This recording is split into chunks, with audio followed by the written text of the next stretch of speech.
जय हिंद दोस्तों, हम देख रहे हैं घटना चक्र आधुनिक भारत का इतिहास। और अभी तक हम 50 अध्याय देख चुके हैं। आज 51वें अध्याय में देखेंगे भारत का संवैधानिक विकास। तो भारत का संवैधानिक विकास किसके द्वारा किया गया था? तो भारत का संवैधानिक विकास तो अगर देखा जाए तो अंग्रेजों द्वारा किया गया था। शुरुआत में अंग्रेज व्यापार के इरादे से भारत आते हैं, लेकिन धीरे धीरे उन्होंने यहाँ के राजनीतिक संकटों का फायदा उठाते हुए शासन स्थापित कर लिया। और इसी क्रम में ब्रिटिश संसद द्वारा कंपनी के मामलों को विनियमित करने हेतु तथा भारत प्रशासन हेतु विभिन्न एक्ट और अधिनियम लाए गए, जिसमें रेगुलेटिंग एक्ट 1773 है, Pitt's India act 1784, charter act है, जैसे चार्टर एक्ट है 1793, charter act 1813, charter act 1833, charter act 1853। उसके बाद भारत का शासन चला जाता है ब्रिटिश क्राउन के अंतर्गत, और उसमें अधिनियम आते हैं जैसे भारत शासन अधिनियम 1858, भारत परिषद अधिनियम 1861, भारत परिषद अधिनियम 1892 तथा भारत परिषद अधिनियम 1909। फिर आता है भारत शासन अधिनियम 1919, भारत शासन अधिनियम 1935। उसके बाद आता है भारतीय स्वतंत्रता अधिनियम 1947। तो इन कड़ियों ने भारत के संवैधानिक विकास में महत्वपूर्ण भूमिका निभाई। अब हम देखते हैं शॉर्ट नोट। ब्रिटिश सरकार ने कंपनी में व्याप्त भ्रष्टाचार एवं कुप्रशासन को दूर करने के लिए 1773 ईस्वी का रेगुलेटिंग एक्ट पारित किया। तो अगर आपसे पूछा जाए कि रेगुलेटिंग एक्ट कब पारित किया गया था, तो रेगुलेटिंग एक्ट 1773 में पारित किया गया था। हाँ, रेगुलेटिंग एक्ट पारित करने का कारण क्या था? तो कंपनी में व्याप्त भ्रष्टाचार एवं कुप्रशासन को दूर करना रेगुलेटिंग एक्ट का काम था। इसके तहत मद्रास, बम्बई को कलकत्ता प्रेसिडेंसी के अधीन कर दिया गया। यानी मद्रास प्रेसिडेंसी और बम्बई प्रेसिडेंसी को किसके अधीन कर दिया गया? तो कलकत्ता प्रेसिडेंसी के अधीन कर दिया गया। बंगाल के गवर्नर को अब अंग्रेजी क्षेत्रों का गवर्नर जनरल कहा जाने लगा। यानी बंगाल के गवर्नर यहाँ सिर्फ गवर्नर हैं, वो क्या हो जाते हैं? तो अंग्रेजी क्षेत्रों के गवर्नर जनरल हो जाते हैं। बंगाल का प्रथम गवर्नर जनरल वारेन हेस्टिंग्स को बनाया गया। तो यहाँ कई बार प्रश्न पूछा जा चुका है विभिन्न एग्जामों में कि बंगाल का प्रथम गवर्नर जनरल कौन था? तो बंगाल का प्रथम गवर्नर जनरल वारेन हेस्टिंग्स को बनाया गया। रेगुलेटिंग एक्ट का उद्देश्य भारत में ईस्ट इंडिया कंपनी की गतिविधियों को ब्रिटिश सरकार की निगरानी में लाना था। तो रेगुलेटिंग एक्ट का उद्देश्य क्या था? तो इसका उद्देश्य था कि भारत में ईस्ट इंडिया कंपनी कार्य कर रही है, उसकी गतिविधियों को ब्रिटिश सरकार की निगरानी में लाना था। रेगुलेटिंग एक्ट 1773 द्वारा सर्वप्रथम कलकत्ता में एक सर्वोच्च न्यायालय की स्थापना की गई। तो 1773 का एक्ट है, लेकिन अगर बात किया जाए कि सर्वोच्च न्यायालय की स्थापना कब हुई इस एक्ट द्वारा, तो 1774 में हुई। इसके मुख्य न्यायाधीश हैं, इसमें एक मुख्य न्यायाधीश हैं और 3 अन्य न्यायाधीश थे। इनमें इस सर्वोच्च न्यायालय को सामान्य न्यायालय एवं देश विधि के न्यायालय, नौसेना विधि के न्यायालय तथा धार्मिक न्यायालय के रूप में कार्य करना था। तो इसका कार्य किस रूप में था? तो सर्वोच्च न्यायालय को सामान्य न्यायालय के रूप में, देश के विधि न्यायालय के रूप में, नौसेना विधि के न्यायालय के रूप में तथा धार्मिक न्यायालय के रूप में कार्य करना था। 1774 में गठित उच्चतम न्यायालय में एलिजा इम्फे इसके मुख्य न्यायाधीश बने। तो उच्चतम न्यायालय के 1774 में गठित उच्चतम न्यायालय के मुख्य न्यायाधीश कौन हुए? तो एलिजा इम्फे थे। कौन थे? एलिजा इम्फे थे। और अन्य न्यायाधीशों की बात करें तो अन्य न्यायाधीश थे रॉबर्ट चैम्बर्स, स्टेफन सीजर लेमेस्ट्रे और जॉन हाइड इसके अन्य न्यायाधीश नियुक्त हुए। 1786 में एक अधिनियम ब्रिटिश संसद के सम्मुख इस भावना से रखा गया ताकि कॉर्नवालिस को बंगाल के गवर्नर जनरल का पद स्वीकार करने के लिए मना लिया जाए। वह गवर्नर जनरल तथा मुख्य सेनापति दोनों की शक्तियां लेना चाहता था। तो जो लॉर्ड कॉर्नवालिस था वह चाहता था कि मुझे गवर्नर जनरल की भी शक्ति मिले और मुख्य सेनापति की भी शक्ति मिले। नए अधिनियम के अनुसार यह सब स्वीकार हो गया तथा उसे विशेष अवस्था में परिषद के निर्णयों को रद्द करने तथा अपने निर्णयों को लागू करने का भी अधिकार दिया गया। तो यहाँ पे क्या है?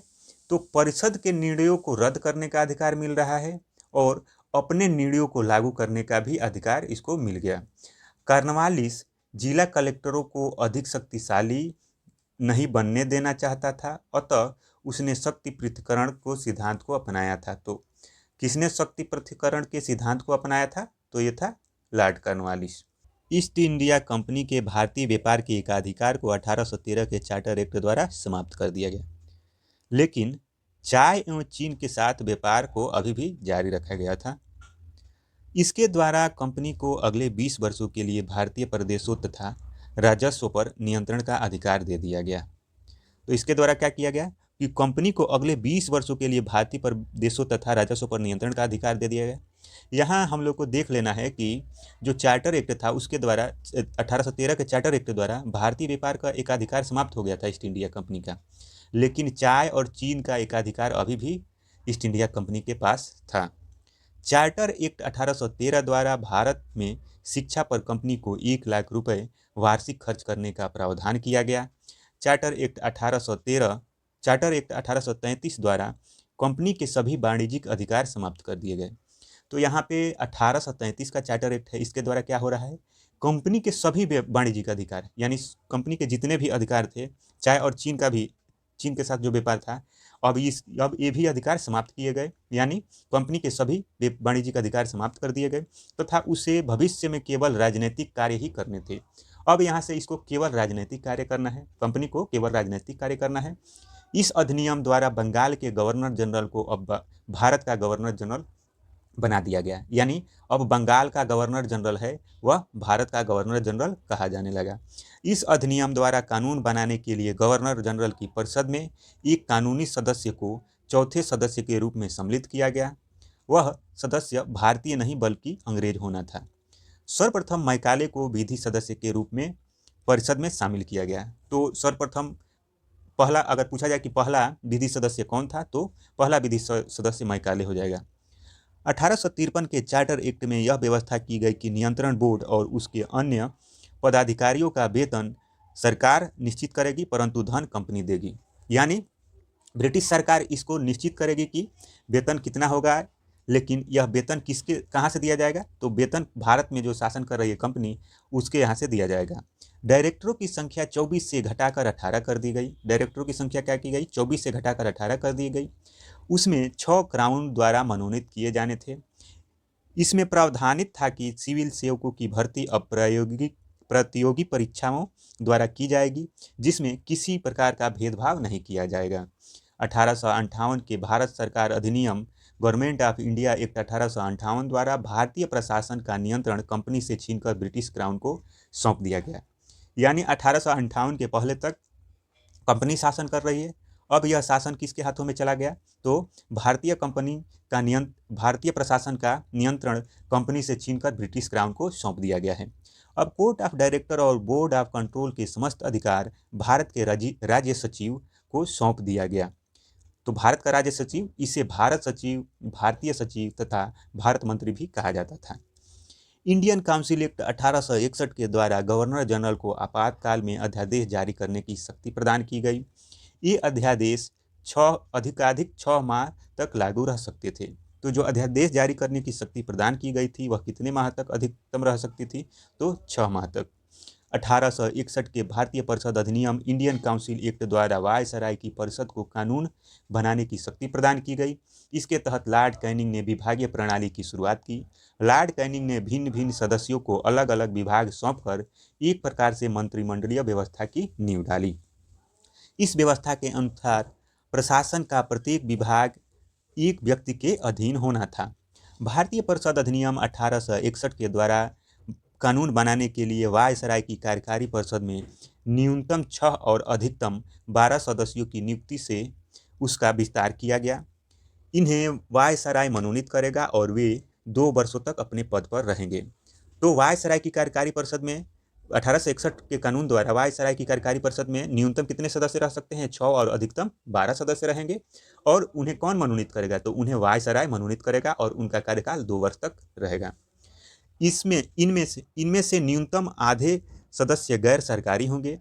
इस अधिनियम के अनुसार बम्बई तथा मद्रास प्रांतों के लिए कानून बनाने तथा उसमें संशोधन करने का अधिकार पुनः दे दिया गया, यानी यहाँ पे बम्बई तथा मद्रास प्रांतों को अपने लिए कानून बनाने का अधिकार तथा उसमें संशोधन करने का अधिकार पुनः उनको सौंप दिया गया। तथापि इन प्रांतीय परिषदों द्वारा बनाए गए कोई भी कानून उस समय तक वैध नहीं माने जाएंगे जब तक कि गवर्नर जनरल की अनुमति प्राप्त न ले। कर ले, यानी जब तक गवर्नर जनरल की अनुमति नहीं होगी तब तक ये वैध नहीं माने जाएंगे।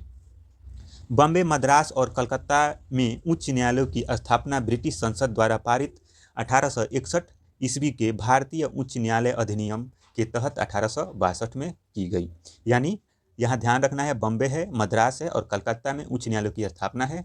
और यह किस अधिनियम द्वारा हुआ है? तो ये है तो ब्रिटिश संसद में पारित 1861 के भारतीय उच्च न्यायालय अधिनियम द्वारा हुआ था। अब कब हुआ था? तो 1862 में। भारतीय परिषद अधिनियम 1892 के अनुसार विधानमंडलों के सदस्यों के अधिकार 2 क्षेत्र में बढ़ा दिए गए। पहला था, इसमें बजट पर उन्हें अपने विचार प्रकट करने का अधिकार दिया गया, यद्यपि कि इस विषय पर कोई प्रस्ताव रखने अथवा सदन में मत विभाजन करने का अधिकार उन्हें नहीं था। तो यहाँ पे क्या कर सकते हैं? केवल बजट पर उन्हें अपने विचार प्रकट करने का अधिकार दिया गया, लेकिन यहाँ पे कोई प्रस्ताव अथवा सदन में मत विभाजन कराने का अधिकार नहीं था। सार्वजनिक हित के मामलों में 6 दिन पूर्व की सूचना देकर उन्हें प्रश्न पूछने का अधिकार दिया गया। भारत में ब्रिटेन के सभी संवैधानिक प्रयोगों में सबसे कम समय तक 1919 का इंडियन काउंसिल एक्ट चला। रैमजे मैकडोनाल्ड के शब्दों में ये सुधार प्रजातंत्रवाद और नौकरशाह के मध्य एक अधूरा और अल्पकालीन समझौता था। मॉन्टेग्यू चेम्सफोर्ड वर्ष 1918 में प्रस्तुत अपनी रिपोर्ट में अनुशंसा की थी कि प्रशासन में भारतीयों की भागीदारी बढ़नी चाहिए। रिपोर्ट में यह अनुशंसा की गई थी कि सिविल सेवा परीक्षा इंग्लैंड में एवं भारत में आयोजित की जानी चाहिए तथा उच्च भारतीय सिविल सेवा के 1/3 पद भारतीयों के लिए आरक्षित होने चाहिए। तो 1/3 पद सिविल सेवा में 1/3 पद भारतीयों के लिए आरक्षित होने चाहिए। यह कहाँ पे बात की जा रही है? तो यह बात की जा रही है मॉन्टेग्यू रिपोर्ट में। मॉन्टेग्यू चेम्सफोर्ड की संस्तुति के आधार पर वर्ष 1922 से सिविल सेवा परीक्षा इंग्लैंड एवं भारत में एक साथ आयोजित की जाने लगी। एचिसन आयोग ने 1887 में प्रस्तुत अपनी रिपोर्ट में यह अनुशंसा की थी कि सिविल सेवा परीक्षा इंग्लैंड एवं भारत में एक साथ नहीं आयोजित की जानी चाहिए। 20 अगस्त 1917 के सुधारों की घोषणा को तत्कालीन भारत के राज्य सचिव एडविन मॉन्टेग्यू के नाम पर मॉन्टेग्यू घोषणा के नाम से जाना जाता है। तत्कालीन भारत के राज्य सचिव एडविन मॉन्टेग्यू और वायसराय लॉर्ड चेम्सफोर्ड की रिपोर्ट भारतीय परिषद अधिनियम 1919 का आधार बनी। भारत में प्रांतों में दैध शासन का प्रारंभ मॉन्टफोर्ड यानी मॉन्टेग्यू चेम्सफोर्ड सुधारों के माध्यम से 1919 में प्रारंभ किया गया था। तो यहाँ पे प्रश्न बनता है कि प्रांतों में दैध शासन का प्रारंभ कब किया गया था? तो वर्ष 1919 में किया गया था प्रांतों में दैध शासन का प्रारंभ, जिसे भारत सरकार अधिनियम 1919 भी कहा जाता है। इस अधिनियम ने पहली बार उत्तरदायी शासन शब्दों का स्पष्ट प्रयोग किया था। इस अधिनियम के तहत प्रांतों में विषयों को आरक्षित एवं हस्तांतरित 2 भागों में बांटा गया। इसमें हस्तांतरित विषयों का प्रशासन प्रांतीय विधायिका के प्रति उत्तरदायी मंत्रियों को सौंपा गया, जबकि आरक्षित विषय प्रांतीय गवर्नर एवं उनकी कार्यकारिणी के पास ही थे। तो हस्तांतरित विषय किसके पास थे? तो प्रांतीय विधायिका के प्रति उत्तरदायी मंत्रियों के पास थे, और आरक्षित विषय प्रांतीय गवर्नर एवं उसकी कार्यकारिणी के पास ही रहे। वर्ष 1926 में एक लोक सेवा आयोग का गठन किया गया। तो लोक सेवा आयोग का गठन कब हो रहा है? वर्ष 1926 में। वर्ष 1935 के अधिनियम के तहत लोक सेवा आयोग के स्थान पर संघीय लोक सेवा आयोग का गठन हुआ। तो यहाँ पे प्रश्न अगर पूछा जाए कि संघीय लोक सेवा आयोग का गठन कब किया गया, तो 1935 में किया गया। और केवल लोक सेवा आयोग का गठन पूछा जाए तो सही उत्तर होगा 1926। वर्ष 1937 में संघीय लोक सेवा आयोग ने ब्रिटिश लोक सेवा आयोग से स्वतंत्र परीक्षा आयोजित करना प्रारंभ किया। वर्ष 1950 में संविधान के लागू होने के बाद संघीय लोक सेवा आयोग FPSC का नाम बदलकर संघ लोक सेवा आयोग UPSC कर दिया गया। वर्ष 1935 के अधिनियम द्वारा सर्वप्रथम भारत में संघात्मक सरकार की स्थापना का प्रावधान किया गया। इस संघ को ब्रिटिश भारतीय प्रांतों, मुख्य आयुक्तों के प्रांतों सहित तथा कुछ भारतीय रियासतों जो संघ में शामिल होना चाहती थी को मिलाकर बनाया गया था। इस अधिनियम के द्वारा प्रांतों में दैध शासन समाप्त कर प्रांतों को स्वायत्तता प्रदान की गई और केंद्र में दैध शासन लागू किया गया। तो केंद्र में दैध शासन लागू कब हुआ था? तो 1935 के अधिनियम द्वारा। वर्ष 1935 के भारत सरकार अधिनियम द्वारा प्रांतों के दोहरे शासन के स्थान पर उत्तरदायी शासन मिल गया तथा आरक्षित एवं हस्तांतरित विषयों में भेद समाप्त हो गया।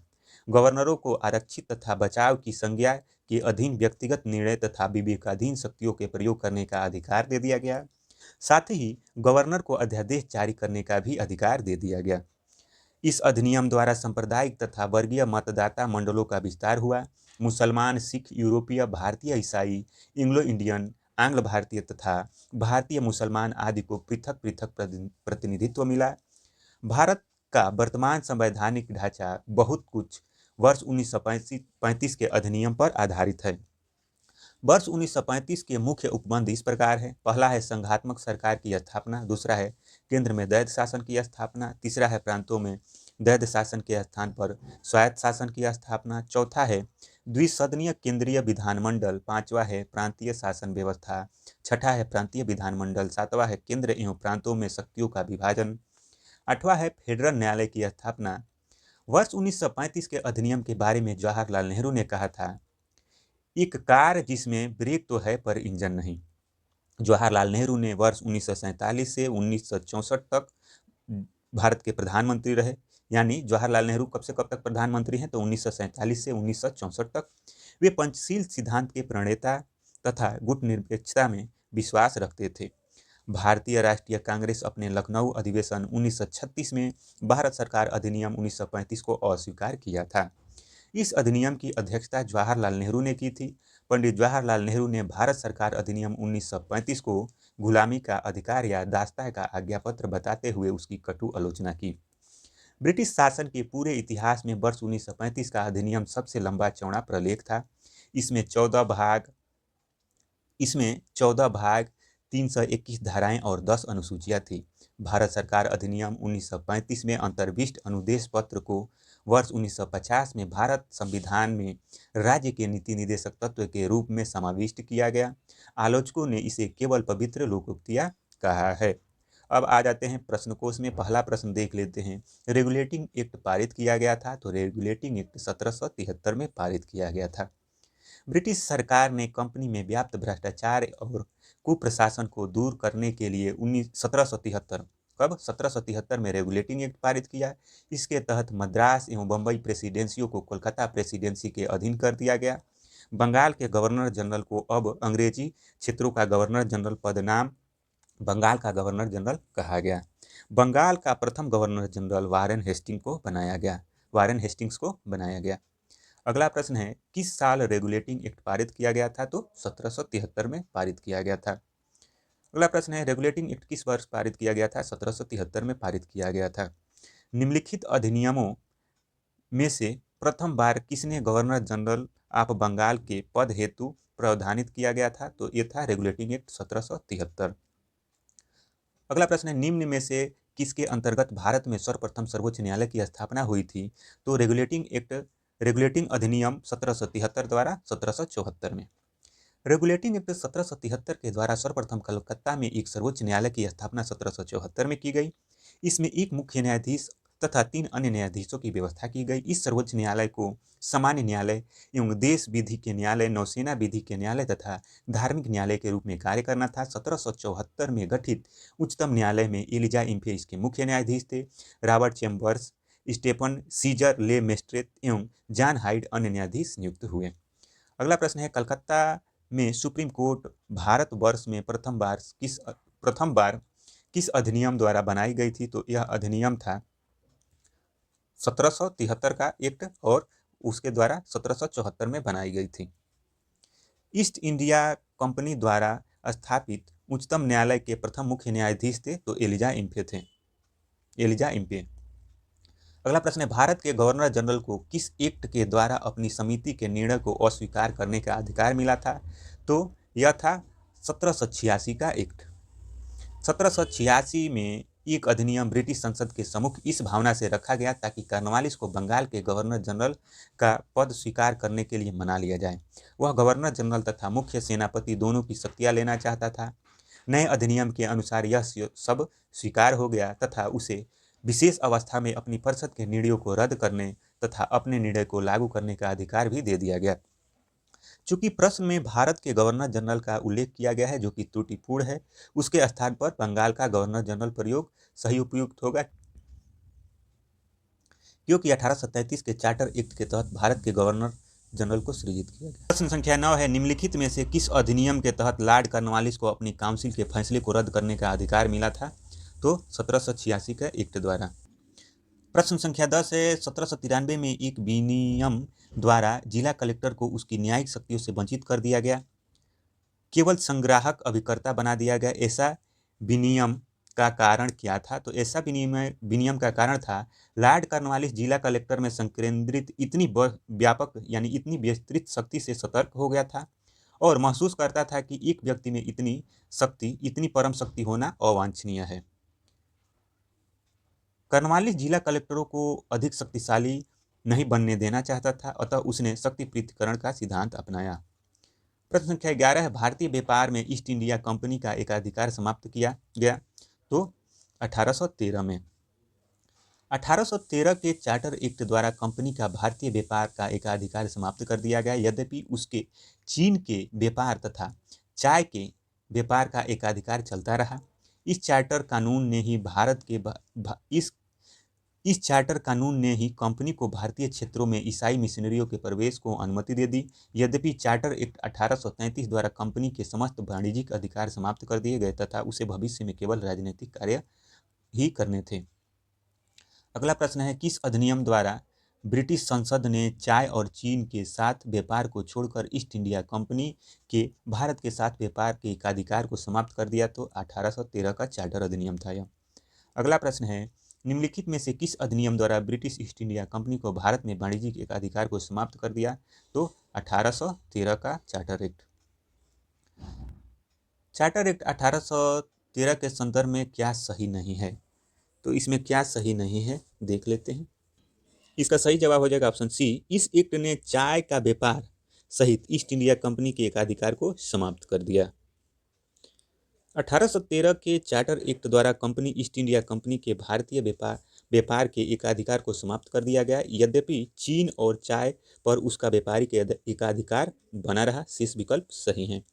अगला प्रश्न है कि चार्टर अधिनियम 1813 भारत के लिए महत्वपूर्ण समझे जाने का निम्नलिखित में से कौन सा एक कारण है? तो इसके द्वारा भारतीयों को शिक्षा के लिए वित्तीय प्रावधान किया गया और इसके तहत कितना रुपया था प्रावधान? तो 1 लाख रुपए। चार्टर अधिनियम 1813 को भारत के लिए महत्वपूर्ण बनाने हेतु प्रावधान यह था कि 1 लाख रुपए वार्षिक विद्वान भारतीयों को प्रोत्साहन देने, साहित्य के सुधार तथा पुनरुत्थान के लिए तथा भारतीय प्रदेशों में विज्ञान की उन्नति एवं आरंभ करने के लिए पृथक रख दिया जाए। इस अधिनियम के अनुसार सरकार ने जनता में शिक्षा के प्रसार का बीड़ा उठाया। अगला प्रश्न है, चार्टर एक्ट 1833 के निम्न प्रावधानों में से कौन सा एक प्रावधान नहीं था? तो इसमें था गवर्नर जनरल की काउंसिल में विधि सदस्य के रूप में एक भारतीय की नियुक्ति। यह प्रावधान इसमें नहीं था। अगला प्रश्न है, व्याख्या देख लेते हैं। चार्टर एक्ट 1833 द्वारा कंपनी के सभी वाणिज्यिक एकाधिकार समाप्त कर दिए गए तथा उसे भविष्य में केवल राजनीतिक कार्य ही करने थे। इस अधिनियम द्वारा बंगाल का गवर्नर जनरल अब भारत का गवर्नर जनरल बन गया। इस अधिनियम द्वारा कानून बनाने के लिए गवर्नर जनरल की परिषद में एक कानूनी सदस्य को चौथे सदस्य के रूप में सम्मिलित किया गया। वह सदस्य भारतीय नहीं बल्कि अंग्रेज होना था। सर्वप्रथम मैकाले को विधि सदस्य के रूप में परिषद में शामिल किया गया, अतः विकल्प डी असत्य है। अगला प्रश्न है कि निम्नलिखित में से किस एक्ट द्वारा बंगाल के गवर्नर जनरल को भारत के गवर्नर जनरल के रूप में अभिहित किया गया? तो यह था 1833 का चार्टर एक्ट। अगला प्रश्न है कि लोक सेवाओं की परीक्षा इंग्लैंड तथा भारत में एक साथ करने की संस्तुति निम्न में से किसके द्वारा की गई थी? तो मॉन्टेग्यू चेम्सफोर्ड रिपोर्ट के द्वारा। मॉन्टेग्यू चेम्सफोर्ड ने 1918 में प्रस्तुत अपनी रिपोर्ट में अनुशंसा की थी कि प्रशासन में भारतीयों की भागीदारी बढ़ानी चाहिए। रिपोर्ट में यह भी अनुशंसा की गई थी कि सिविल सेवा परीक्षा इंग्लैंड एवं भारत में एक साथ आयोजित की जानी चाहिए तथा उच्च भारतीय सिविल सेवा के 1/3 पद भारतीयों के लिए आरक्षित होने चाहिए। मॉन्टेग्यू चेम्सफोर्ड रिपोर्ट की संस्तुति के आधार पर ही वर्ष 1922 से सिविल सेवा परीक्षा इंग्लैंड एवं भारत में एक साथ आयोजित की जाने लगी। एचिसन आयोग ने 1887 में प्रस्तुत अपनी रिपोर्ट में अनुशंसा की थी कि सिविल सेवा परीक्षा इंग्लैंड एवं भारत में एक साथ आयोजित नहीं की जानी चाहिए। अगला प्रश्न है यहाँ पे कि नागरिक सेवाओं के लिए प्रतियोगी परीक्षा प्रणाली को सिद्धांततः स्वीकार किया गया था तो 1853 में। 1853 के चार्टर एक्ट में यह व्यवस्था की गई कि नियंत्रण बोर्ड और उसके अन्य पदाधिकारियों का वेतन सरकार निश्चित करेगी, परंतु धन कंपनी देगी। डायरेक्टरों की संख्या 24 से घटाकर 18 कर दी गई। उसमें क्राउन द्वारा मनोनीत किए जाने थे। उसमें 6 क्राउन द्वारा मनोनीत किए जाने थे। इसमें प्रावधानित था कि नियुक्तियां अप्रतियोगी परीक्षाओं द्वारा की जाएंगी, जिसमें किसी प्रकार का भेदभाव नहीं किया जाएगा। अगला प्रश्न है, निम्नलिखित में से किस कानून ने पहली बार भारत में एक क्रियाशील विधान परिषद का सृजन किया था तो चार्टर एक्ट 1853 द्वारा। 1853 के चार्टर एक्ट द्वारा कार्यपालिका तथा विधायी शक्तियों को पृथक करके एक निश्चित कदम उठाया गया। भारत के लिए पहली बार एक पृथक विधान परिषद की स्थापना की गई। विधान परिषद में 12 सदस्य हो सकते थे। प्रश्न संख्या 21 है, निम्न में से किस एक वर्ष से ब्रिटिश सरकार अंतिम रूप से भारत एवं इंग्लैंड में एक ही समय साथ साथ इंडियन सिविल सर्विसेज ICS की परीक्षा आयोजित कराने हेतु सहमत हुई थी तो 1922 में। वर्ष 1922 से इंडियन सिविल सर्विसेज की परीक्षा भारत में आयोजित होने लगी। इसके पूर्व यह केवल इंग्लैंड में आयोजित होती थी। वर्ष 1926 में भारत में एक लोक सेवा आयोग का गठन किया गया। वर्ष 1935 के अधिनियम के तहत लोक सेवा आयोग के स्थान पर संघीय लोक सेवा आयोग का गठन हुआ। वर्ष 1937 से संघीय लोक सेवा आयोग ने ब्रिटिश लोक सेवा आयोग से स्वतंत्र परीक्षा आयोजित करना प्रारंभ किया। वर्ष 1950 में संविधान लागू होने के बाद संघीय लोक सेवा आयोग का नाम बदलकर FPS का नाम बदलकर संघ लोक सेवा आयोग UPSC कर दिया गया। अगला प्रश्न है, भारतीय सिविल सेवा के संदर्भ में निम्नलिखित कथनों में से कौन सा कथन सत्य है। यहाँ पे है, पहला है, भारत सरकार अधिनियम 1919 में भारतीय सिविल सेवा के लिए एक अलग परीक्षा का प्रावधान किया गया जो भारत में होनी थी, तो यह कथन क्या है, सत्य है। भारतीय सिविल सेवा में 1941 में भारतीयों का प्रतिशत यूरोपियों से अधिक था, यह भी कथन क्या है, सत्य है। यानी 1 और 2 दोनों यहाँ पे सत्य है, ऑप्शन सी सही हो जाएगा। वर्ष 1922 से भारत सरकार अधिनियम 1919 के आधार पर सिविल सेवा परीक्षा का आयोजन भारत में भी प्रारंभ हुआ। 1 जनवरी 1941 को सिविल सेवा में भारतीयों 617 की भागीदारी और यूरोपीय 585 से ज़्यादा हो गई। अगला प्रश्न है, सूची 1 को सूची 2 से सुमेलित करना है। यहाँ पे नियंत्रण परिषद की स्थापना, तो ये हो जाएगा, नियंत्रण परिषद की स्थापना हुई थी पिट्स इंडिया एक्ट द्वारा हुई थी। सर्वोच्च न्यायालय की स्थापना हुई थी, तो यह सर्वोच्च न्यायालय की स्थापना रेगुलेटिंग एक्ट 1773 द्वारा 74 में हुई थी, तो बी का पहला हो जाएगा। यहाँ पे ईसाई मिशनरियों को भारत में कार्य करने की अनुमति मिली थी, तो ये मिली थी चार्टर अधिनियम 1813 के द्वारा। और बात करें गवर्नर जनरल परिषद में गवर्नर जनरल परिषद में कानूनी सदस्य की नियुक्ति, तो ये हो जाएगा चार्टर अधिनियम 1813। इस प्रकार अगर देखें तो विकल्प बी सही हो जाएगा। व्याख्या देख लेते हैं। कंपनी के वाणिज्यिक विषयों को छोड़कर सभी सैनिक, असैनिक तथा राज्य संबंधित मामलों को एक नियंत्रण बोर्ड के अधीन कर दिया गया। पिट्स के भारतीय अधिनियम 1784 द्वारा। सर्वोच्च न्यायालय की स्थापना नियामक रेगुलेटिंग अधिनियम 1773 ईसाई मिशनरियों को भारत में प्रवेश, बसने तथा कार्य करने की अनुमति, चार्टर अधिनियम 1813। कानून बनाने के लिए गवर्नर जनरल की परिषद में एक कानूनी सदस्य को चौथे सदस्य के रूप में सम्मिलित किया गया, चार्टर अधिनियम 1833। इस प्रकार विकल्प बी सही उत्तर है। अगला प्रश्न है, यहाँ पर भी मिलान करना है। यहाँ पे मिलान करना है, तो ये है चार्टर एक्ट 1813। तो इसके द्वारा क्या किया गया था, तो चार्टर एक्ट 1813 के द्वारा भारत में कंपनी का व्यापार एकाधिकार समाप्त कर दिया गया था। और उसके बाद 1873 रेगुलेटिंग एक्ट 1773 द्वारा क्या किया गया था, तो इसके द्वारा किया गया था कंपनी के निदेशकों को कंपनी के प्रबंध से संबंधित सभी पत्राचार और दस्तावेज ब्रिटिश सरकार को प्रस्तुत करने के लिए कहा गया था।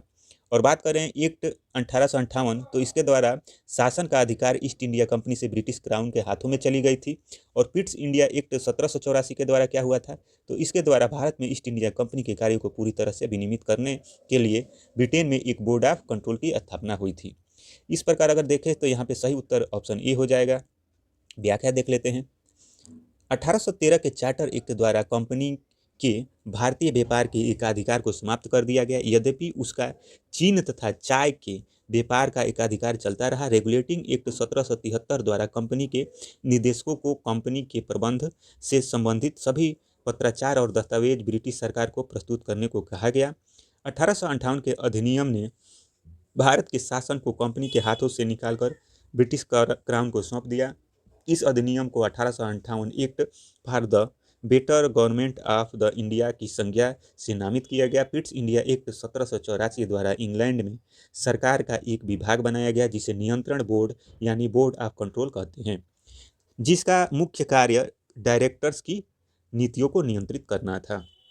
अगला प्रश्न है, बोर्ड ऑफ कंट्रोल की स्थापना किस अधिनियम के अंतर्गत की गई थी? तो बोर्ड ऑफ कंट्रोल की स्थापना पिट्स इंडिया एक्ट 1784 द्वारा की गई थी।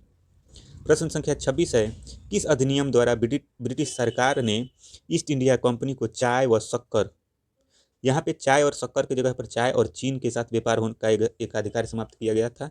तो इसका सही उत्तर हो जाएगा, तो इसका जवाब चार्टर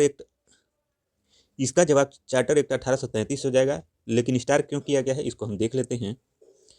यदि प्रश्न में चाय व शक्कर के स्थान पर चाय व चीन के साथ वाक्य होता तो विकल्प डी सही होता। मध्य प्रदेश लोक सेवा आयोग ने इस प्रश्न को गलत मानते हुए इसके लिए बोनस अंक दिया। यानी यहाँ पे प्रश्न अगर देखा जाए तो चाय और चीन होता, और चाय और चीन के साथ व्यापार एकाधिकार समाप्त करने की बात करें तो उसका सही जवाब हो जाता विकल्प डी 1833। अगला प्रश्न है, ब्रिटिश ईस्ट इंडिया कंपनी ने चाय के व्यापारिक एकाधिकार को खो दिया तो 1833 के चार्टर एक्ट द्वारा। 1757 और 1764 के युद्धों क्रमशः प्लासी एवं बक्सर के बाद ब्रिटिश सरकार ने समय समय पर कई एक्ट पारित किए जो इस प्रकार है। 1773 का रेगुलेटिंग एक्ट, 1784 का पिट्स इंडिया एक्ट, 1793 का चार्टर अधिनियम क्या है? तो 1793 इसके द्वारा नियंत्रण बोर्ड के सदस्यों तथा कर्मचारियों के वेतन को भारतीय राजस्व से देने की व्यवस्था की गई। 1813 का अधिनियम क्या है? तो चार्टर अधिनियम है। इसके द्वारा प्रमुख प्रावधान निम्नवत है। इसमें पहला है, कंपनी के अधिकार पत्र को 20 वर्षों के लिए बढ़ाना। कंपनी के भारत के साथ व्यापार करने के एकाधिकार को छीन लिया गया, लेकिन उसे चीन और चाय के व्यापार के संबंध में 20 वर्षों के लिए एकाधिकार प्राप्त रहा। 1833 का चार्टर अधिनियम क्या था? तो इसके द्वारा कंपनी के व्यापारिक अधिकार पूर्णतः समाप्त कर दिए गए। अब कंपनी का कार्य ब्रिटिश सरकार की ओर से मात्र भारत का शासन करना रह गया। प्रश्न संख्या 28 है। यहाँ पे निम्नलिखित में से किस वर्ष वर्तमान उत्तर प्रदेश का प्रायः संपूर्ण बंगाल प्रेसिडेंसी से अलग करके आगरा प्रेसिडेंसी के अधीन कर दिया गया था? तो यह था 1834 ईस्वी में। चार्टर एक्ट 1833 के तहत 14 नवंबर 1834 को बंगाल का विभाजन कर चौथी प्रेसिडेंसी आगरा प्रेसिडेंसी का निर्माण किया गया। अन्य 3 प्रेसिडेंसियों बंगाल, बम्बे तथा मद्रास थी। आगरा प्रेसिडेंसी का गवर्नर सर सी.टी. मैडकॉफ को नियुक्त किया गया। प्रश्न संख्या 29 है, भारत का शासन ईस्ट इंडिया कंपनी से क्राउन को स्थानांतरित किया गया था। तो कब किया गया था? तो 1858 के भारत सरकार अधिनियम के अंतर्गत किया गया था। अगला प्रश्न व्याख्या देख लेते हैं। 1858 के भारत सरकार अधिनियम गवर्नमेंट ऑफ इंडिया एक्ट 1858 द्वारा भारतीय प्रशासन नियंत्रण कंपनी से छीनकर क्राउन को सौंप दिया गया। इंग्लैंड में इस अधिनियम द्वारा एक भारत के राज्य सचिव के पद का प्रावधान किया गया। इसे भारत सचिव, भारतीय सचिव तथा भारत मंत्री भी कहा जाता था। उसकी सहायता के लिए एक 15 सदस्यों की मंत्रणा परिषद एडवाइजरी काउंसिल गठित होनी थी, जिसमें 8 सदस्य ब्रिटिश सरकार द्वारा मनोनीत होने थे। शेष 7 सदस्य कोर्ट ऑफ डायरेक्टर द्वारा चुने जाने थे। अब कोर्ट ऑफ डायरेक्टर और बोर्ड ऑफ कंट्रोल के समस्त अधिकार भारत के राज्य सचिव को सौंप दिए गए। प्रश्न संख्या 30 है, निम्नलिखित कथनों पर विचार कीजिए। निम्नलिखित कथनों पर विचार करना है। यहाँ पे पहला है, चार्टर एक्ट 1853 द्वारा ईस्ट इंडिया कंपनी के भारतीय व्यापार के एकाधिकार को उत्साहित कर दिया गया। तो ये क्या है? गलत है। गवर्नमेंट ऑफ इंडिया एक्ट 1858 के अंतर्गत ब्रिटिश संसद ने ईस्ट इंडिया कंपनी को पूर्णतः समाप्त कर भारत का सीधा शासन करने का उत्तरदायित्व ग्रहण कर लिया। तो यहाँ पे कथन 2 सही है, मतलब केवल 2 सही है। यहाँ पे ऑप्शन बी सही उत्तर हो जाएगा। ईस्ट इंडिया कंपनी के भारतीय व्यापार के एकाधिकार को चाय एवं चीन के साथ व्यापार के अतिरिक्त 1813 के चार्टर एक्ट द्वारा समाप्त किया गया था। अतः कथन एक सही नहीं है। गवर्नमेंट ऑफ इंडिया एक्ट 1858 के तहत भारत की सत्ता ईस्ट इंडिया कंपनी से ब्रिटिश क्राउन को हस्तांतरित हो गई और ब्रिटिश संसद द्वारा भारत के शासन का उत्तरदायित्व ग्रहण किया गया। इस प्रकार कथन 2 सही है। प्रश्न संख्या 31 है, निम्नांकित में से किस एक्ट द्वारा भारत के गवर्नर जनरल को अध्यादेश जारी करने की शक्ति प्रदान की गई थी? तो यह था इंडियन काउंसिल एक्ट 1861 द्वारा। इसके द्वारा यह अध्यादेश जारी कर सकता था। व्याख्या देख लेते हैं कि इंडियन काउंसिल एक्ट 1861 के द्वारा गवर्नर जनरल को आपातकाल में अध्यादेश जारी करने की शक्ति प्रदान की गई। ये अध्यादेश अधिकाधिक 6 माह तक लागू रह सकते थे। प्रश्न संख्या 32 क्या है, ब्रिटिश इंडिया के निम्नलिखित में से किस एक अधिनियम ने सामूहिक कार्यचालन के स्थान पर विभागीय या विभागीय पद्धति द्वारा वायसराय की कार्यकारी परिषद पर उसके प्राधिकार को और बल प्रदान किया? तो यह था इंडियन काउंसिल एक्ट 1861। किसके द्वारा? 1861 के द्वारा। ऑप्शन ए सही हो जाएगा। व्याख्या है, 1861 के भारतीय परिषद अधिनियम द्वारा वायसराय की परिषद को कानून बनाने की शक्ति प्रदान की गई। इसके तहत लॉर्ड कैनिंग ने विभागीय प्रणाली की शुरुआत की। लॉर्ड कैनिंग ने भिन्न भिन्न सदस्यों को अलग अलग विभाग सौंपकर एक प्रकार से मंत्रिमंडलीय व्यवस्था की नींव डाली। इस व्यवस्था के अनुसार प्रशासन का प्रत्येक विभाग एक व्यक्ति के अधीन होता था। प्रश्न संख्या 33 है, निम्नलिखित में से किस अधिनियम के अंतर्गत भारतीय विधान परिषद को बजट पर बहस करने की शक्ति प्रदान हुई? तो भारतीय परिषद अधिनियम 1892 के द्वारा। भारतीय परिषद अधिनियम 1892 के अनुसार केंद्रीय विधानमंडलों के सदस्यों के अधिकार 2 क्षेत्र में बढ़ा दिए गए। पहला था, इसमें बजट पर उन्हें अपने विचार प्रकट करने का अधिकार दिया गया। यद्यपि इस विषय पर कोई प्रस्ताव रखने अथवा सदन में मत विभाजन करने का उन्हें अधिकार नहीं था। और सार्वजनिक हित के मामलों में 6 दिन पूर्व सूचना देकर प्रश्न पूछने का अधिकार दिया गया।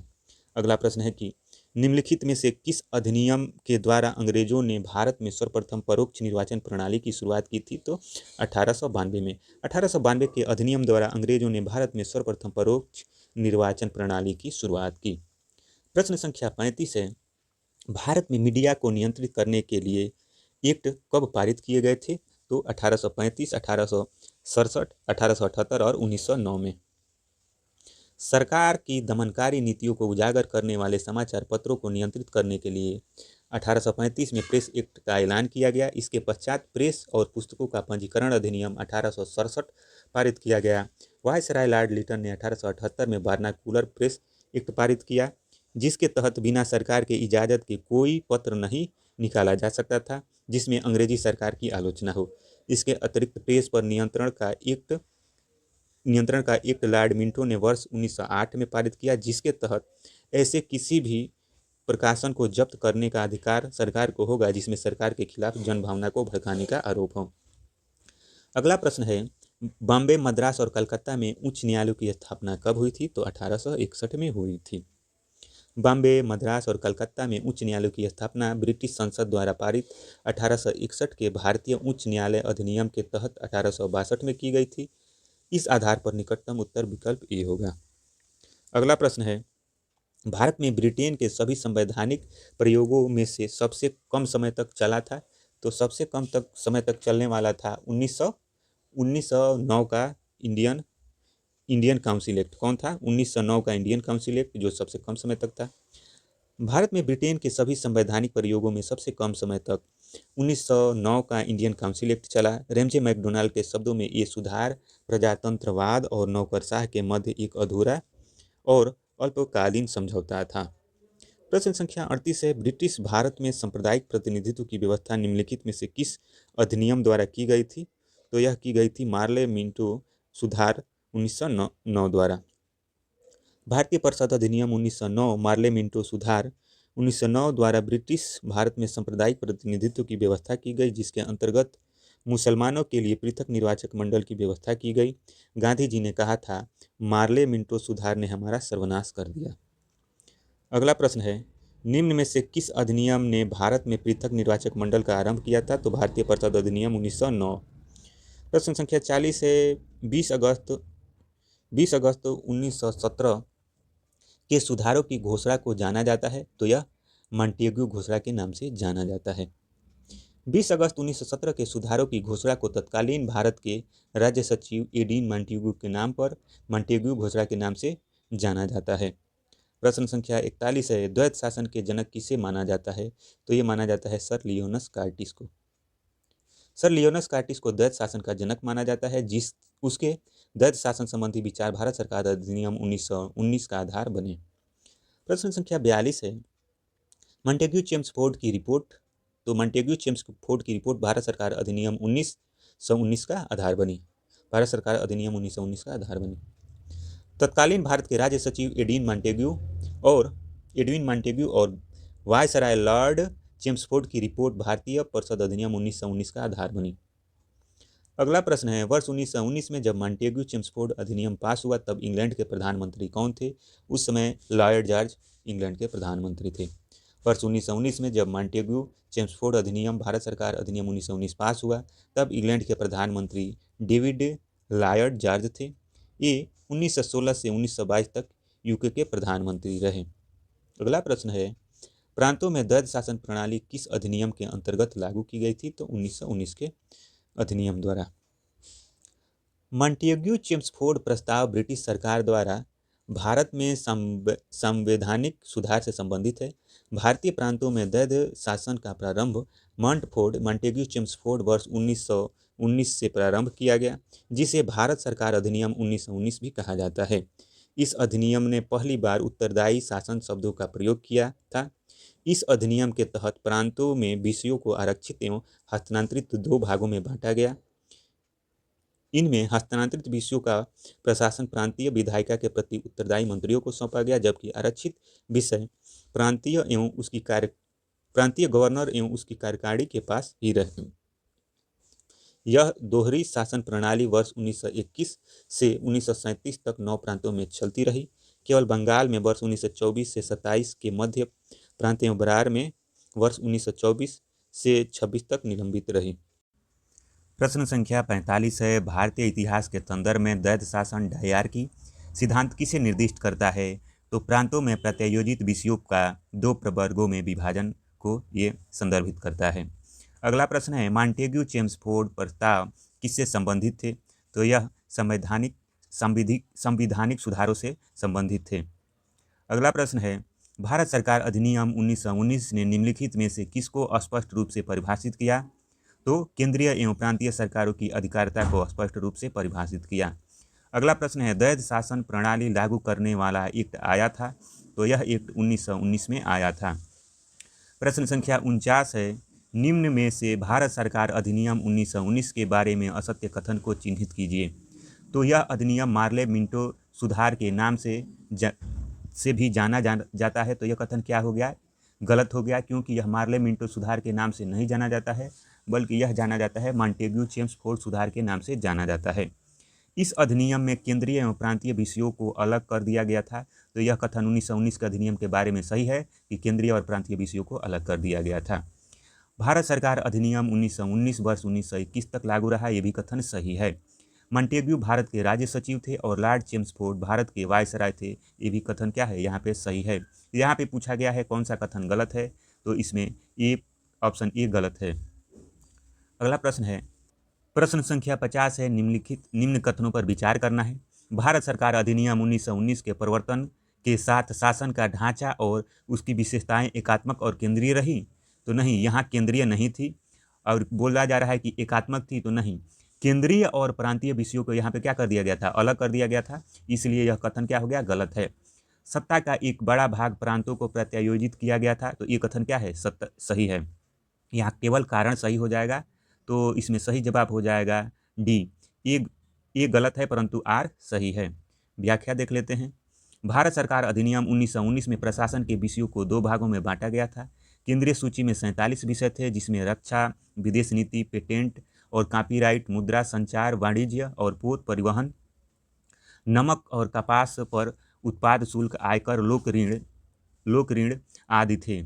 इन विषयों पर कानून बनाने की शक्ति केंद्रीय विधानमंडल में निहित थी। राज्य सूची में 50 विषय शामिल थे, जिसमें स्थानीय स्वशासन, लोक स्वास्थ्य और सफाई, चिकित्सा, शिक्षा, कृषि, सिंचाई, कानून और व्यवस्था आदि थे। इन विषयों पर कानून निर्माण करने की शक्ति राज्यों के पास थी। इसके अतिरिक्त गवर्नर जनरल वायसराय को यह अधिकार था कि वह केंद्रीय सूची के विषय को राज्य के महत्व का घोषित कर राज्य विधान परिषदों को उस पर कानून निर्माण करने का अधिकार सौंप दे या राज्य सूची के विषयों पर केंद्रीय विधानमंडल को विधि निर्माण का अधिकार दे दे। फिर भी भारत सरकार अधिनियम 1919 में शक्तियों का यह विभाजन संघात्मक व्यवस्था का एक रूप है। इस तरह ये असत्य तथा कारण आर क्या है, सत्य है। अगला प्रश्न है, निम्न कथनों पर विचार कीजिए। द्विशासन का अर्थ प्रशासन के विषयों का दो वर्गों में विभाजन है, तो यह कथन क्या है, सही है। प्रांतों में उत्तरदायी शासन के बोध का प्रवर्तन कराने का प्रयत्न किया गया था, ये भी कथन क्या है, सही है। तो यहाँ दोनों कथन सही है और स्पष्टीकरण भी सही है।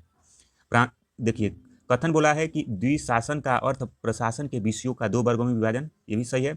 और ये उसका स्पष्टीकरण कर रहा है कि प्रांतों में उत्तरदायी शासन के बोध का प्रवर्तन कराने का प्रयत्न किया गया था। तो यहाँ ऑप्शन ए सही हो जाएगा। व्याख्या देख लेते हैं इसका। वर्ष 1919 के एक्ट में सबसे महत्वपूर्ण परिवर्तन प्रांतीय प्रशासन में आया। प्रांतों में दैध शासन प्रणाली आरंभ की गई, जिसमें प्रांतीय विषयों को दो भागों में बांट दिया गया, आरक्षित तथा हस्तांतरित विषय। हस्तांतरित विषयों का प्रशासन प्रांतीय विधायिका के प्रति उत्तरदायी मंत्रियों को सौंपकर उत्तरदायी शासन का बोध कराने का प्रयत्न किया गया। इस एक्ट की प्रस्तावना में प्रांतों को उत्तरदायी सरकार स्थापित करने के लिए कदम उठाने पर बल देने की बात कही गई थी। इस प्रकार कथन और कारण दोनों सही है तथा कारण कथन का सही स्पष्टीकरण है। प्रश्न संख्या 52 है, भारतीय उच्चायुक्त के पद का सृजन किस अधिनियम से हुआ था? तो यह भारतीय उच्चायुक्त के पद का सृजन भारत सरकार अधिनियम 1919 के तहत हुआ था। भारत सरकार अधिनियम 1919 भारत के राज्य सचिव के कार्यभार को कम करने के लिए एक भारतीय उच्चायुक्त की नियुक्ति की गई थी। इसके कार्य भारत सरकार के लिए अस्त्र शस्त्र और अन्य सामानों की खरीदारी, ठेका देना, व्यापारिक हितों को देखना, इंग्लैंड में पढ़ने वाले भारतीय विद्यार्थियों की देखभाल करना इत्यादि थे। उच्चायुक्त और उसके सहायकों का वेतन का व्यय भारत के साधनों से होना था। अगला प्रश्न है, भारत सरकार अधिनियम 1935 के मुख्य तत्व सम्मिलित थे। 1935 के मुख्य तत्वों में सम्मिलित थे, तो कौन कौन से तत्व इसमें सम्मिलित थे? तो इसमें सम्मिलित थे एक संघ का प्रावधान, पहला हो जाएगा, एक संघ का प्रावधान था इसमें, और प्रांतों को स्वायत्तता देना, तो इसमें 1 और 2 हो जाएगा, ऑप्शन ए सही हो जाएगा। व्याख्या देख लेते हैं। वर्ष 1935 के भारत सरकार अधिनियम द्वारा सर्वप्रथम भारत के संघात्मक सरकार की स्थापना का प्रावधान किया गया था। इस संघ को ब्रिटिश भारतीय प्रांतों, मुख्य आयुक्तों के प्रांतों सहित तथा कुछ भारतीय रियासतें जो संघ में शामिल नहीं होना चाहती थी को मिलाकर बनाया जाना था, लेकिन रियासतों की अनिच्छा के कारण यह संघ कभी नहीं बन पाया। इस अधिनियम के द्वारा प्रांतों में दैध शासन समाप्त कर प्रांतों को स्वायत्तता प्रदान की गई एवं केंद्र में दैध शासन व्यवस्था को लागू किया गया। प्रश्न संख्या 54 है, यहाँ पे निम्नलिखित में से किसने ब्रिटिश भारत में प्रांतीय स्वायत्तता शुरू की थी? तो भारत सरकार अधिनियम ने ब्रिटिश भारत में प्रांतीय स्वायत्तता शुरू की थी। प्रश्न संख्या 55 है, भारत सरकार अधिनियम 1935 निम्नलिखित में से किस रिपोर्ट पर आधारित था? तो यह साइमन कमीशन की रिपोर्ट पर आधारित था। भारत सरकार अधिनियम 1919 में यह प्रावधान था कि राजनैतिक परिस्थिति का प्रत्येक 10 वर्ष के पश्चात पुनरावलोकन किया जाएगा। वर्ष 1927 में ही यह प्रक्रिया आरंभ कर दी गई और साइमन आयोग नियुक्त किया गया। सर्वदलीय कॉन्फ्रेंस ने नेहरू रिपोर्ट प्रस्तुत की। साइमन आयोग रिपोर्ट एवं गोलमेज सम्मेलनों और अंग्रेजी सरकार द्वारा प्रस्तुत श्वेत पत्र, ये सभी 1935 के भारत सरकार अधिनियम के आधार बने। अगला प्रश्न है यहाँ पे, प्रश्न संख्या 56 है, निम्नलिखित कथनों पर विचार कीजिए। 1935 के भारत सरकार अधिनियम की कुछ विशेषताएं थी। गवर्नरी प्रांतों में दैध शासन की समाप्ति की गई थी, तो ये कथन क्या है, सही है। 1935 के अधिनियम द्वारा गवर्नरी प्रांतों में दैध शासन को समाप्त कर दिया गया था। गवर्नरों की विधायी क्रियाओं में निषेधाधिकार, वीटो की शक्ति तथा स्वयं द्वारा विधि बनाना, ये भी क्या था, 1935 के अधिनियम में शामिल था। सांप्रदायिक प्रतिनिधित्व के नियम की समाप्ति, यह कथन क्या हो गया, गलत हो जाएगा। यहाँ पे 1 और 2 सही है, ऑप्शन बी सही हो जाएगा। वर्ष 1935 के भारत सरकार अधिनियम द्वारा प्रांतों में दोहरे शासन के स्थान पर स्वशासन मिल गया तथा आरक्षित एवं हस्तांतरित विषयों में भेद समाप्त हो गया। गवर्नरों को आरक्षित तथा बचाव की संज्ञा के अधीन व्यक्तिगत निर्णय तथा विवेकाधीन शक्तियों का प्रयोग करने का अधिकार दे दिया गया। साथ ही गवर्नरों को अध्यादेश जारी करने का भी अधिकार दे दिया गया। इस अधिनियम द्वारा सांप्रदायिक तथा वर्गीय मतदाता मंडलों का विस्तार हुआ और अनुसूचित जातियां मुस्लिम, सिख, यूरोपीय, भारतीय ईसाई, एंग्लो इंडियन तथा भारतीय मुसलमान आदि को पृथक पृथक प्रतिनिधित्व मिला। अतः कथन 1 और 2 सही है। अगला प्रश्न है, भारत सरकार अधिनियम 1935 ने समाप्त की थी तो प्रांतों में द्वैध शासन, प्रांतीय द्वैध शासन को 1935 के अधिनियम द्वारा समाप्त कर दिया गया था। प्रश्न संख्या 58 है, निम्नलिखित में से कौन भारत सरकार अधिनियम 1935 की एक विशेषता नहीं थी? तो गवर्नर जनरल की कार्यकारी परिषद का पुनर्गठन, यह तो विशेषता थी। प्रांतीय स्वायत्तता, ये भी विशेषता थी 1935 में। 1935 के अधिनियम का मूल्यांकन, इसमें ये विशेषता नहीं की गई थी कि 1935 का मूल्यांकन किया जाएगा। भारत के संघ का प्रस्ताव ये भी था। तो इसमें पूछा गया है कि कौन सा एक विशेषता नहीं था, तो ऑप्शन सी इसमें विशेषता नहीं होगा, सही उत्तर सी हो जाएगा। भारत सरकार अधिनियम 1935 की विशेषताओं में भारत के संघ का प्रस्ताव, गवर्नर जनरल की कार्यकारी परिषद का पुनर्गठन तथा प्रांतीय स्वायत्तता शामिल थे, परंतु 1935 के अधिनियम के मूल्यांकन का प्रावधान इसमें नहीं था। इस अधिनियम में संघीय न्यायालय की स्थापना, केंद्र एवं प्रांतों में शक्तियों का विभाजन, द्विसदनीय केंद्रीय विधानमंडल, प्रांतों में द्वैध शासन की समाप्ति और केंद्र में द्वैध शासन आदि के प्रावधान भी किए गए थे। भारत का वर्तमान संवैधानिक ढांचा काफी हद तक 1935 के अधिनियम पर आधारित था। प्रश्न संख्या 59 है, निम्नलिखित कथनों पर विचार कीजिए। प्रांतीय स्वशासन का उपबंध था, तो 1935 में प्रांतीय स्वशासन का उपबंध था। एक संघीय न्यायालय फेडरेशन की स्थापना का उपबंध था, ये भी कथन सही है। केंद्र में अखिल भारत संघ का उपबंध था, ये भी कथन क्या है, सही है। यहाँ पे तीनों कथन सही है, ऑप्शन डी सही हो जाएगा। भारत का वर्तमान संवैधानिक ढांचा बहुत कुछ 1935 के अधिनियम पर आधारित है। वर्ष 1935 का मुख्य उपबंध इस प्रकार है। पहला था संघात्मक सरकार की स्थापना, दूसरा था केंद्र में द्वैध शासन की स्थापना, तीसरा था प्रांतों में द्वैध शासन के स्थान पर स्वायत्त शासन की स्थापना, और चौथा प्रावधान था द्विसदनीय केंद्रीय विधानमंडल, पांचवा था प्रांतीय शासन व्यवस्था, छठा था प्रांतीय विधानमंडल, सातवां था केंद्रों एवं प्रांतों में शक्तियों का विभाजन, आठवां था फेडरल न्यायालयों की स्थापना आदि। इन प्रश्नगत तीनों कथन भारत सरकार अधिनियम पर आधारित होने से विकल्प डी सही होगा। अगला प्रश्न है, 1935 के गवर्नमेंट ऑफ इंडिया एक्ट क्यों महत्वपूर्ण है? तो यह भारतीय संविधान का मुख्य स्रोत है। प्रश्न संख्या 61 है, वर्ष 1935 की भारत सरकार अधिनियम की निम्नलिखित में से कौन सा एक वैशिष्ट युक्त नहीं है? तो इसमें कौन सा एक वैशिष्ट युक्त नहीं है? केंद्र के साथ ही राज्यों में द्वैध शासन, ये क्या हो गया, ये गलत हो जाएगा। इसके परिप्रेक्ष्य में वर्ष 1935 के भारत सरकार अधिनियम के परिप्रेक्ष्य में यह कथन गलत हो जाएगा कि केंद्र के साथ राज्यों में द्वैध शासन था, ये क्या हो गया, गलत हो जाएगा, और सभी सही हो जाएंगे इसमें। अगला देख लेते हैं। प्रश्न संख्या 62 है, वर्ष 1935 के भारत सरकार अधिनियम द्वारा प्रस्तावित फेडरल यूनियन में राजसी प्रांतों को शामिल करने के पीछे अंग्रेजों की असली मंशा थी। तो इसमें अंग्रेजों की असली मंशा राष्ट्रवादी नेताओं के साम्राज्य विरोधी सिद्धांतों को व्यर्थ करने के लिए राजाओं का इस्तेमाल करना था। वर्ष 1935 के भारत सरकार अधिनियम द्वारा प्रस्तावित संघ में राजसी प्रांतों को शामिल करने के पीछे अंग्रेजों की असली मंशा भारत के राष्ट्रवादी नेताओं के साम्राज्यवाद विरोधी सिद्धांतों को व्यर्थ करने के लिए राजाओं का इस्तेमाल करना था। देशी रियासतें भारत की लगभग 25% जनसंख्या का प्रतिनिधित्व करती थी, जबकि 1935 के भारत सरकार अधिनियम के धारा 18 के तहत प्रस्तावित केंद्रीय विधानमंडल के उच्च सदन में उन्हें 40% 260 में से 104 सीटें तथा निचले सदन में लगभग 33% 375 में से 125 सीटें प्रदान की गई थी, जिन्हें रियासतों के राजाओं द्वारा नामित किया जाना था। इस प्रकार केंद्रीय विधानमंडल में कांग्रेस पर अंकुश लगाना इसका प्रमुख उद्देश्य था तथा राजाओं का उपयोग ब्रिटिश शासन, राष्ट्रीय नेताओं, साम्राज्यवाद विरोधी सिद्धांतों की काट के रूप में करना चाहता था। अगला प्रश्न है यहाँ पे, निम्नलिखित में से किसने 1935 के अधिनियम के बारे में कहा था? एक कार जिसमें ब्रेक तो है पर इंजन नहीं, तो यह जवाहरलाल नेहरू ने कहा था।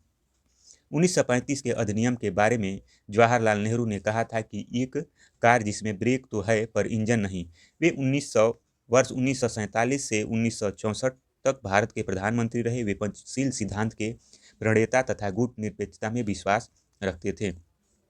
प्रश्न संख्या 64 है, किस अधिनियम के बारे में जवाहरलाल नेहरू ने कहा था कि हमें एक ऐसी कार दी गई है जिसमें सब ब्रेक थे किंतु इंजन नहीं था? तो यह 1935 के अधिनियम के बारे में जवाहरलाल नेहरू द्वारा कहा गया है। प्रश्न संख्या 65 है, निम्नलिखित में से किस अधिनियम द्वारा संवैधानिक निरंकुशता का सिद्धांत प्रवृत्त किया गया था? तो 1935 का भारत सरकार अधिनियम के द्वारा। संवैधानिक निरंकुशता सिद्धांत भारत सरकार अधिनियम 1935 द्वारा प्रवृत्त किया गया था। यह अधिनियम ब्रिटिश संसद द्वारा सर्वाधिक विस्तृत अधिनियम था। साथ ही यह भारत के लिए तैयार संवैधानिक प्रस्तावों में से सबसे जटिल दस्तावेज था। इस अधिनियम में भारत की संघ की स्थापना, संघीय न्यायपालिका, केंद्र और राज्यों के मध्य शक्तियों का विभाजन आदि की व्यवस्था की गई थी। प्रश्न संख्या 66 है, भारतीय राष्ट्रीय कांग्रेस ने अपने किस अधिवेशन में भारत सरकार अधिनियम 1935 को अस्वीकार किया था? तो लखनऊ अधिवेशन 1936 में। भारतीय राष्ट्रीय कांग्रेस ने अपने लखनऊ अधिवेशन 1936 में भारत सरकार अधिनियम 1935 को अस्वीकार किया था। इस अधिवेशन की अध्यक्षता जवाहरलाल नेहरू ने की थी।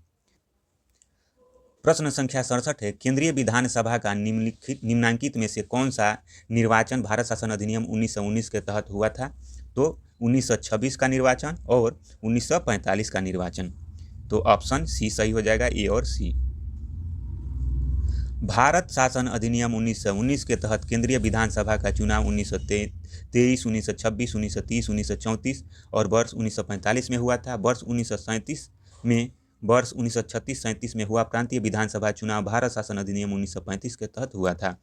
ज्ञातव्य है कि वर्ष 1935 का भारत शासन अधिनियम का संघीय प्रावधान लागू नहीं किया गया था। प्रश्न संख्या 68 है, भारत शासन अधिनियम 1919 के अंतर्गत भारतीय विधायिका का अंतिम निर्वाचन किस वर्ष आयोजित किया गया था? तो वर्ष 1945 में। अगला प्रश्न है, निम्नलिखित में से किसने भारत सरकार अधिनियम 1935 को गुलामी का अधिकार पत्र कहा था? तो जवाहरलाल नेहरू ने कहा था।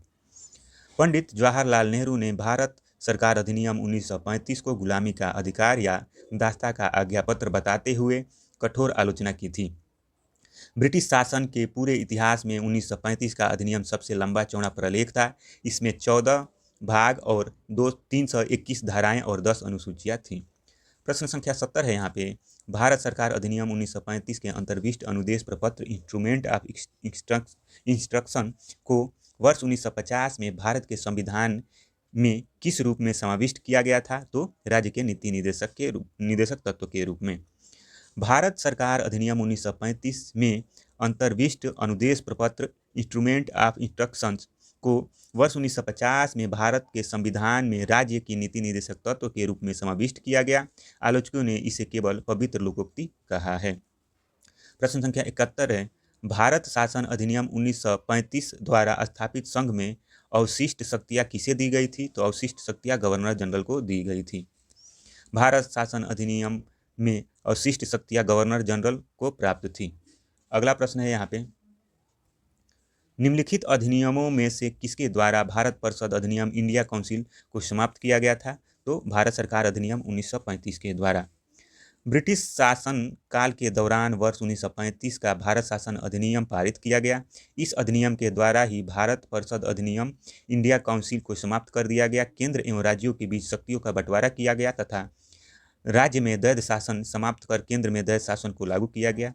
1935 के भारत सरकार अधिनियम द्वारा स्थापित होने वाले संघ में अवशिष्ट शक्तियाँ गवर्नर जनरल वायसराय को प्रदान की गई थी। प्रश्न संख्या 73 है यहाँ पे, किसने कहा था, मुझे इस आरोप के संबंध में कोई क्षमा नहीं मांगनी है कि संविधान के प्रारूपों में गवर्नमेंट ऑफ इंडिया एक्ट 1935 के बड़े भाग को पुनः उत्पादित कर दिया गया है? तो इसके बारे में डॉक्टर BR अम्बेडकर ने कहा था। 29 अगस्त 1947 को डॉक्टर भीमराव अंबेडकर के सभापतित्व में प्रारूप समिति नियुक्त की गई। प्रारूप समिति द्वारा तैयार किया गया भारत के संविधान का प्रारूप 21 फरवरी 1948 को संविधान सभा के अध्यक्ष को पेश किया गया। 4 नवंबर 1948 को संविधान सभा में संविधान के प्रारूप को विचार के लिए पेश करते समय डॉक्टर अंबेडकर ने प्रारूप के कुछ आम आलोचनाओं का उत्तर देते हुए कहा था कि संविधान के प्रारूप में भारत शासन अधिनियम 1935 के अधिकांश प्रावधान को ज्यों का त्यों शामिल कर लिया गया है। मैं उसके बारे में कोई क्षमा याचना नहीं करना चाहता। किसी से उधार लेने में कोई शर्म की बात नहीं है। इसमें कोई चोरी नहीं है। संविधान के मूल विचारों के बारे में किसी का कोई पेटेंट अधिकार नहीं है।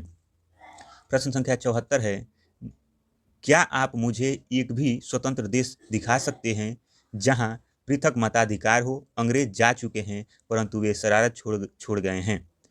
निम्नलिखित में से किसने उपयुक्त वाक्य को संविधान सभा के बहस में कहा था? तो इसको कहा था सरदार वल्लभ भाई पटेल ने कहा था। ऑप्शन सी सही है यहाँ पे। संविधान सभा में पृथक निर्वाचक मंडल का विरोध करते हुए संयुक्त निर्वाचक मंडल के प्रस्ताव पर बोलते हुए सरदार वल्लभ भाई पटेल ने कहा था, क्या आप मुझे एक भी स्वतंत्र देश दिखा सकते हैं?